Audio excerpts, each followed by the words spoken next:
అండి. మన ఇంటికి ఎవరైనా లంచ్ టైంలో ఎవరైనా వచ్చినప్పుడు, మన ఇంట్లో ఆవకాయ పికిల్ లేనప్పుడు ఇలా చేయండి. కీరాల్ని రెండింటిని చక్కగా కడిగి శుభ్రంగా తుడిచి ఇలా ముక్కలుగా కట్ చేసుకోండి. ఇదిగో పాన్ పెట్టేసుకొని ఆయిల్ వేసేసి జీలకర్ర, ఆవాలు వేసి పోపు పెట్టేసుకోండి. దీంట్లోనే ఎండుమిర్చి మరియు కరివేపాకు వేసి పోపు పెట్టేసుకొని దీన్ని చల్లార్చనివ్వండి. ఇందులో పసుపు మరియు 2 టీ స్పూన్ల ఆవపొడి మరియు 1 టీ స్పూన్ సాల్ట్ మరియు 2 టీ స్పూన్ల మిరప్పొడి వేసేసి చక్కగా దీంట్లో కొంచెం ఇంగువ వేసి కలిపేసుకోండి.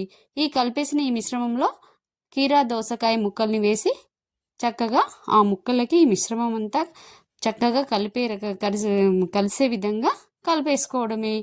ఇదిగో ఈ రకంగా వీటిని చక్కగా కలిపేసుకోవాలండి. చక్కగా కలిపిన తర్వాత ఆవకాయ పికిల్ రెడీ అవుతుంది. ఒక్క 5 మినిట్స్లోనే ఈ ఆవకాయ పికిల్ రెడీ అవుతుందండి. చూడండి ఆవకాయ పికిల్ ఎంత కలర్ఫుల్గా ఉందో చూడండి. వావ్!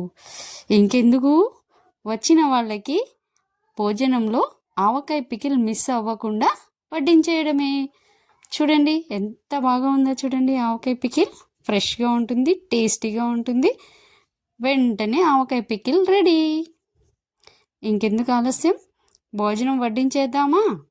ఇదిగో చూడండి, ప్లేట్లో మనం చపాతీ పెట్టేసుకున్నాం, రైస్ పెట్టేసాం, అలాగే ఆవకాయ పికిల్.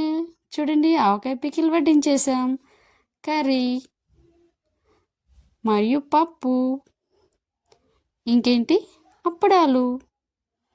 చూడండి వచ్చిన వాళ్ళకి ఆవకాయ మిస్ అవ్వకుండా వడ్డించేసాం.